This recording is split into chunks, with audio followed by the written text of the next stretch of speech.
Hello everyone, welcome to the second part of my series on how I produce a video for YouTube. I hope you watched the first episode in which I showed you my cameras, my lighting setup, some of the software I use, my remote control right here, stuff like that. And today we're gonna take a look at how I edit everything together. So imagine that I just finished a recording and I recorded the audio from this Blue Yeti mic and a tab right here on my laptop in a program called Streamlabs, which I showed you in the previous episode. And now I'm heading over to my computer, which is right there, to edit everything together in a program called Davinci Resolve. Let's go.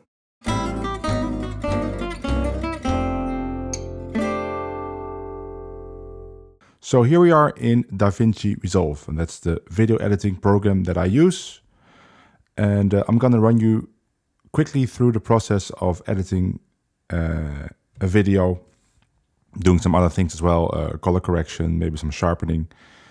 If you have never used Davinci Resolve, you're not going to learn how to use it by watching this video, but you can watch some of the process. And if you're interested in this program, you can download it for free. There's a free version, which is completely capable. I'm using the free version actually. The paid version just adds noise reduction, which I don't really need because I always make sure that I have enough lighting when I'm shooting a video. And there are some other features that I don't use because I'm shooting educational guitar videos. I'm not making any cinematic sequences.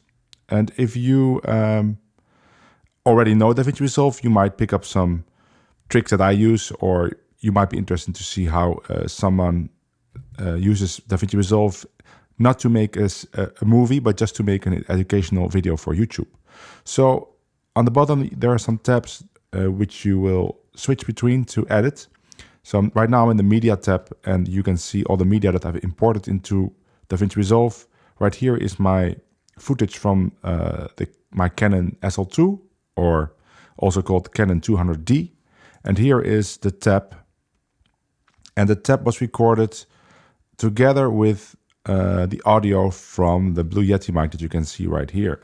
So I record that with the program I was just talking about, Streamlabs. So it's recording the tab and the audio simultaneously, and my Canon is recording me and also audio straight to the camera. So when I go to the edit tab, I never use the cut tab, go to the edit tab. I have imported the clips on my timeline. So here we have my camera with the audio from the camera, which is of course very bad audio because there's no good microphone in the camera. And then here is my tab together with the audio that was recorded on the Blue Yeti mic. So the first thing that you might notice, let me make the video a little bit bigger, is that there is this black bar. So let me fix that immediately. And that is because if you look at my project settings, you can see that I'm not editing in a 1920p edit, right? 1920 1080. I'm editing 2160 1080. And that is a trick I've picked up by watching a tutorial from Peter McKinnon, I noticed that when he was producing videos, his videos were much wider on my phone than other videos. And this is the trick. You edit your videos at this in this resolution, and then you make sure that when you shoot your video, you have a little bit of room on the top and the bottom, because now what you just do is you zoom in, because of course the video is still recording at 1080. You just zoom in until the black bars disappear. And then you can just reframe a little bit like this. And when you watch a video of mine on your phone, you will notice that it uses more screen real estate than most of the other videos you're watching, because almost nobody does this. But it gives me more room and it just looks better. So here's a little tip. Just edit in 2160 and then zoom in. Okay, so that's the first thing. The second thing is I have to sync the audio files of both tracks. Right? Because if I sync them, then the tab will be completely in sync with my video because the audio is the same. So now you can sync automatically in Davinci Resolve, but although that might work great if you just have a talking head video, I found that when you play an instrument and it is very important that the notes are, the music is completely in sync with your fingers. It's better to just sync manually. So that's what I'm going to do. And for that purpose, what I did is in the beginning of the video, I snapped my fingers, as you can see here in the with the purpose of syncing. So you can see those spikes on both tracks. So I just zoom in and I can move that track one frame back by pressing comma. Select it, yeah, pressing comma or period to move it forward. So I'm gonna get it as close as possible. So I can see this looks good. This is too far back, right? So this is good. Now you might say, well, it's not synced completely, like perfectly, and that is true. But that is because Davinci Resolve will not allow you to edit in between frames, because I'm still working with the video files here. So now if I unlink the video file of the tab with the audio, so I just press Ctrl-Alt-L, and now they are linked, right? I can select only the audio. Now I can move the audio more in smaller increments, and I can do that by pressing Alt arrow, right? You see, it's a smaller movement. You cannot do that with the video file. So I'm gonna sync it even more. I think this should be good. I can draw this box here to see. Maybe a little bit more.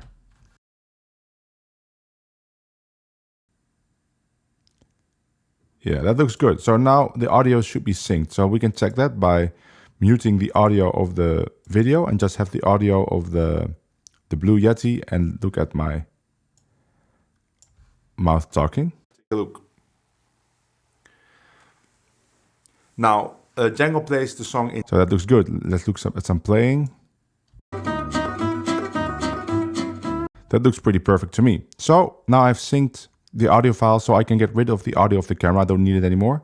So I would just select those files, Ctrl-Alt-L to unlink, only select the audio, backspace, it's gone. Now I would link the audio, my video file with the audio file. So I'll make it shorter so I have them exactly at the right length, both at the same length, like this. I'll select them, Ctrl-Alt-L, and now I have a perfectly synced video file, and the tab is also in sync with my video. So that's great. That's the first step. Now onto the editing, and I'm not going to use this big file because it takes so long. I'm just going to go to this smaller file that I already prepared. Before we start, when I use Davinci Resolve, I programmed some other keys that are very handy. You could try that. If you press Ctrl-Alt-K, you can remap stuff. And what I did mainly, 3 things. I made the 1 key, I made it zoom out, and 2, zoom in, because otherwise you have to press Control, plus, and minus, and that just takes two keystrokes, right? And I wanted to have my right hand on my mouse, so I just use 1 and 2. That's easy. Then I also programmed split clip to this backslash. I think otherwise it's something like shift backslash. I don't know. Did I change anything else which is important? Maybe, but we'll get to it if it's necessary. So I zoom in with 2, like this. Zoom out, yeah. So what I would do is now I would just play my video. Then if I notice something that I don't like, I would cut it out and I would do it in a very specific way as fast as possible. So let's listen to what I'm saying right here and see if we need to cut something out. So spacebar to play. And here is a really cool phrase for C7, 2F, right? There's 2 systems. 1, 2, 3, 4, 1, 2, 3.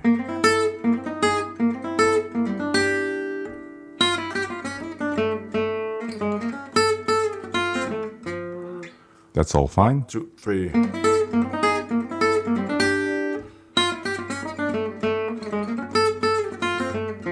So see, it's very easy because I don't have to do anything. If it's good, it's good. So I hear it as him playing C7. It's like shifting the C7 down and up, which is something. Okay, there we go. So that happens a lot, right? I try to say something, but I trip over my own words. I realize that, and I start the sentence over. So watch this again. I'm trying to say. What am I trying to say? I'm trying to say this. Which is something that you would do. Which is something, right? And this is what happens. Which was something. which is something that you would... Okay, so I want to get rid of this part here. So what would I do is I would zoom in. I want to cut right here. I press backslash, right? Then go to the other end and press backslash. Then I would select these clips, including the tab, and just press delete. And when I do that, it will delete those that part, and it will also close the gap. That is very efficient, and I can check the cut with a /forward. It would just play a little bit before and a little bit after, which is something that you would... That is fine, right? And if I want to, let's say I'm not happy with the way it's cut, I can press T to select, to go to trim mode. Then I select V to select one of the tracks, and with U I can switch between left, both, or right. Let's say left, and I can now with comma and period, I can just per frame I can make it longer or shorter. So I can also look upstairs. So I can say, oh, here I close my mouth. Maybe I should cut there. Then let's go to the right track and make it more tight. Maybe no, like here. My mouth seems to be shut at both clips. Let's check. Which is something that you would do. You see, well, so for me that's too long. I was actually happy with how it was. So let's go back. Let's just make it really tight. Let's see what happens if we make it really tight. Check. /forward. Which is something that you would do as a... Yeah, that's good. You know, there could be a little bit more room now. Let's keep it like this. Like this. Which is something that you would do. Yeah, I'm going to keep it like that. Of course, I got to fix this tab thing here. So now it's good. Which is something that you would do. So there's one more example right here when I try to demonstrate something. So let's watch that. Going to... Oh, make a little mistake. So this here is a mistake. Going to... It actually starts here. And I do it again. So this part should be gone. So let's check exactly where... Going to... So the note starts there. So I can move the cursor frame by frame with the arrow key. So right here, I want to cut probably. Right, and then... I think I start playing here. Yeah. So I want to cut there. Again, same process. Select this, delete. Check to see if the cut is okay. Going to... Yeah, that's perfect. So I would go through the whole video like that until it's finished. That goes very quickly. It's almost the time that the video will last, but maybe a little bit longer, but not much. I don't do any difficult things with speed ramping or zoom ins or anything. It's a tutorial video, so it should just be this static image. It's all about what I'm explaining. Now, the next step would be to do audio. Now, that's very easy inside Davinci Resolve. I don't have to go outside of this program. It has a very good audio editor. And I'm not talking about like cutting audio. I'm just talking about mixing it. And I have just my settings that I always use. It's already in my template that I use to edit the video, but I can show you. When I go to Fairlight, I just have my plugin set up. And what is it? It is a de-esser to get rid of my... I use the sibilance by Waves, very good de-esser. Then I use a LA2A compressor just to smoothen out the levels, right? It's not heavy compression, it's just a leveler. Taking off about 3 dBs at the highest peak. Then I have a EQ. I basically use always the same settings. I don't have to, it doesn't have to be the best sound ever. I'm just do a high pass around 50. I take out something, a little bit, a dip at 500 because that's kind of a nasal sound. Then I take out something around around 3K because that's usually a harsh digital sound. And then I boost a little bit with the shelf around 10K to give some air to the sound. And there's this notch here around 250. That's because my room has this weird resonance when I talk. So, I mean, your room probably won't have that or at a different place. And then there is a limiter, and I try to limit I have a ceiling of minus 0.5. Don't use minus 0.1 or 2 because YouTube actually requires you to do it at minus 0.5. Otherwise, it will put extra limiting on it and you will get some weird distortions, which I did have in the past. And I tried to adjust the threshold until I have a LUFS of around minus 15, or minus 16, minus 15, which is the YouTube standard, which is what it should be. So I can play here and I can check. So yeah, you see minus 15, minus 16 is great. It could even be a little bit louder, but I'm okay with this. If I wanted louder, I would just adjust the threshold. That's how I would do the audio. Very simple. And it's usually already set. I don't have to do anything because I already did it. I just recorded the same level every time and it's good. Then I would go to color, do some color correction. Now, it's usually very fast because I have presets, which I will show you and I will make them available for you to download if you want to use this program. But I can show you if I would do it from scratch, right? So let me show you the end result. This is what I start with, and this is what it would end up at the end, which would be uploaded to my YouTube channel, right? So without color correction, with. It's quite a dramatic difference, and I just have a process for that. Let me show you what it is. So let me just go note by note. The first note is for contrast and exposure. I start with this really kind of flat profile. It's called Pro-Lost picture profile. It's something you can do on any Canon camera. If you want to know more about that, just type in Pro-Lost picture profile on YouTube and you'll get some explanations. It's just settings where you take down sharpness, contrast, saturation to record as much information as possible so you can kind of mold it the way you want. So I end up with this kind of look, right? So it doesn't have a lot of contrast, doesn't have a lot of saturation. So I would first work on the contrast and just add contrast by using this control right here, something like that. And then I would work with lift and gain to get the right exposure. Now, I didn't have to do anything to lift, but let's say it would look like this, right? I would pull this down until something would hit this bottom line, the 0 line. Now, it was already correct at 0, but the gain, I did pull down the gain, as you can see, because if I would reset that, this is it's overexposed a little bit. If I would check a exposure chart like the Ansel Adams one, there's no real bright stuff in my shot. Maybe my skin seems to be the most bright thing, so you could say maybe this white here, but it's not really bright. It definitely shouldn't be this bright. It should somewhere be between 768, 896. So I would like pull this down until I see it's correct. So there, it should be like this. This looks much better, right? So without all these corrections, and then with that, looks a little bit more balanced. Now the next note would be saturation, right? So this is, let's turn it on. Bam. There's definitely a argument to make that is maybe too much, but let's stick with it. I just bumped up this saturation right here. It was started here, and then I would just bump it up to around 65, but maybe 62 would be better, something like this. You can check at the vector scope if you're not going too far, right? So I have it set to 2 times zoom, and in my experience, it should be around half of this line. So this would actually be okay. Then I would go to color correction, right? So I would go to my parade, and I would see, let me turn that on. So this is what happens after the color correction. This is how I start.